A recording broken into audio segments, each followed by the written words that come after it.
বাংলাদেশে ৭২ সালে সংবিধানের মধ্যে যে ক্ষমতা কাঠামো তৈরি করা হয়েছে এমন স্বৈরাচারী ওইখানে সরকার প্রধান সংবিধানের ঊর্ধ্বে সমস্ত জবাবদিহিতার ঊর্ধ্বে ধর্মীয় জাতিগত লিঙ্গীয় কোন রকম বিদ্বেষমূলক বক্তব্য প্রচারণা নির্বাচনী প্রচারণা থাকতে পারবে না। আমরা মনে করি যে এই যে টাকার খেলার একটা বড় উৎস হয় হচ্ছে নির্বাচনের মনোনয়নের বাণিজ্যের প্রস্তাবের জায়গা ছিল যে বাংলাদেশে অন্তত ৩ থেকে ৫টি নির্বাচন। একজন সচিব তার বাহাদুরি এতটাই যে একাই পুরো নির্বাচনের সমস্ত কিছু নিয়ন্ত্রণ করছে।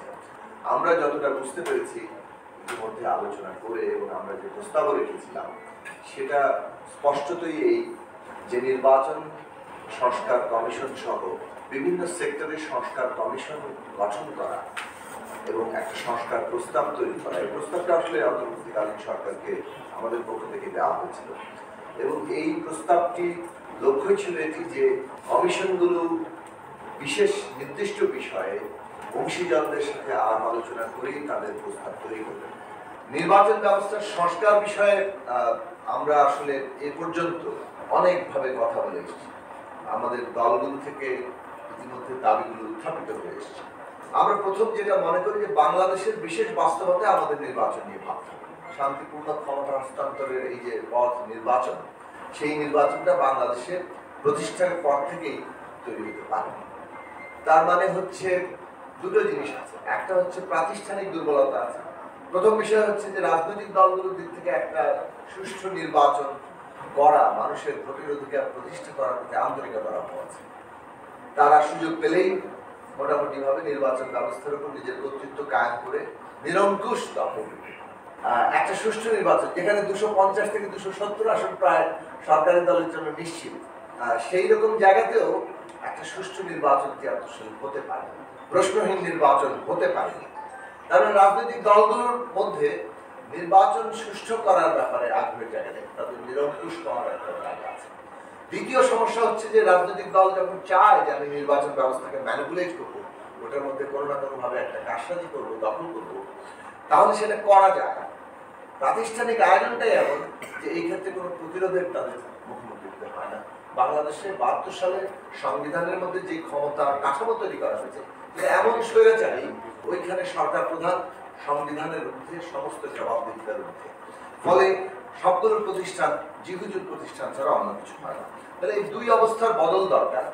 এখন রাজনৈতিক দলগুলোর যে চিন্তা ভাবনার বদল সংস্কার, সেটা তো একটা, এই ক্ষেত্রে আমি বলবো যে এটা দ্বিতীয়ভাবে করবে। প্রথম করা দরকার প্রাতিষ্ঠানিক সংস্কার, যেখানে আমরা কিছুটা বাধ্যতা সৃষ্টি করতে পারি, যার প্রভাবে রাজনৈতিক দলগুলোর আকাঙ্ক্ষার মধ্যে বদল ঘটবে, অথবা ক্ষমতার এমন একটা ভারসাম্য তৈরি হবে যেখানে কেউ চাইলেই এই দখলটা করতে না পারে।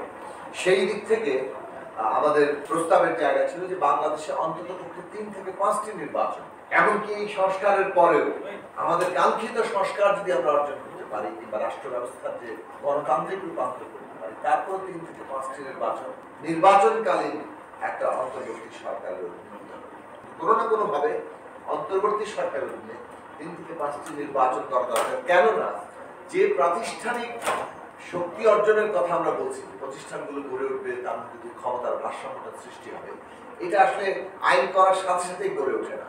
মানসিকতার বদলও আইন করার সাথে সাথেই গড়ে ওঠে না। এটা কিছুটা সময়ের প্রয়োজন আছে। সেই সময়টা যাতে করে আমাদের এই নির্বাচনগুলো নিয়মিতভাবে এবং একটা গণতান্ত্রিকভাবে সুষ্ঠুভাবে মানুষ ভোট দিতে পারে, তার ভিত্তিতে গণনা হয়, তার ভিত্তিতে ফলাফল হয় এবং ক্ষমতা হস্তান্তর হয়, এই পুরো প্রক্রিয়ার অধীনে হয়, সেই বিষয়টা আমাদের অর্জন করতে হবে। এবং ওর মধ্যে দিয়ে কেবলমাত্র প্রতিষ্ঠানগুলো এমন জায়গায় হয়তো পৌঁছাবে যেখানে হয়তোবা একসময় আমরা পৌঁছাবো যে দলীয় সরকারের অধীনেই সুষ্ঠু নির্বাচন হয়, অন্তর্বর্তীকালীন ব্যবস্থার প্রয়োজনীয়তা।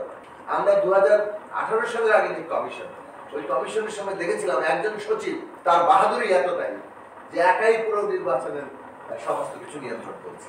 তো ওই রকম বাহাদুরিওয়ালা সচিবরা থাকবেন, ফলে নির্বাচন কমিশনকে একটা স্বতন্ত্র সাংবিধানিক প্রতিষ্ঠানে পরিণত করতে হবে, যার কর্মকর্তাদের নিয়োগ এটাও স্বতন্ত্র হতে হবে এবং তার বাজেটটাও আলাদা করে তৈরি করতে হবে, যেটা বাজেটের মধ্যে আমরা পরিষ্কার করে মনে করি যে নির্বাচনী ব্যয় একটা খুব গুরুত্বপূর্ণ ব্যাপার। এখন টাকার খেলা, প্রশাসনিক কারসাজি, ধর্মীয়, জাতিগত কিংবা লিঙ্গীয় বিষয় নিয়ে নানা রকম বিদ্বেষ ছড়ানোর যে জায়গা, এগুলো কিন্তু বহু দেশেই একেবারে ব্যান করা আছে। রেসিস্ট কোনো বক্তব্য দেওয়া যাবে না। তো এইরকম জায়গাতে আমাদের পরিষ্কার জায়গা থাকা দরকার যে ধর্মীয়, জাতিগত, লিঙ্গীয় কোনো রকম বিদ্বেষমূলক বক্তব্য, প্রচারণা, নির্বাচনী প্রচারণা থাকতে পারবে না। টাকার খেলার নিয়ন্ত্রণ কিভাবে করা যায়, সেক্ষেত্রে নির্বাচনী প্রচারণার কোন কোন বিষয় নির্বাচন কমিশন করবে, ব্যক্তিগত প্রচারণার কোন কোন বিষয়গুলোকে আসলে আমরা নির্বাচন কমিশনের হাতে দিয়ে দিতে পারবো, যাতে করে টাকার খেলা নিয়ন্ত্রণ করা যায়, সেইটা একটা খুবই গুরুত্বপূর্ণ প্রশ্ন। আর প্রশাসনিক কারসাজি, পেশি শক্তি, এটা যদি এই ধরনের পদ্ধতিতে যায় তাহলে সম্ভবত অনেকটা কমে আসার কথা। আমরা মনে করি যে এই যে টাকার খেলার একটা বড় উৎস হয় হচ্ছে নির্বাচনের মনোনয়নের বাণিজ্যের ক্ষেত্রে, যারা বড় দল সেটা করে।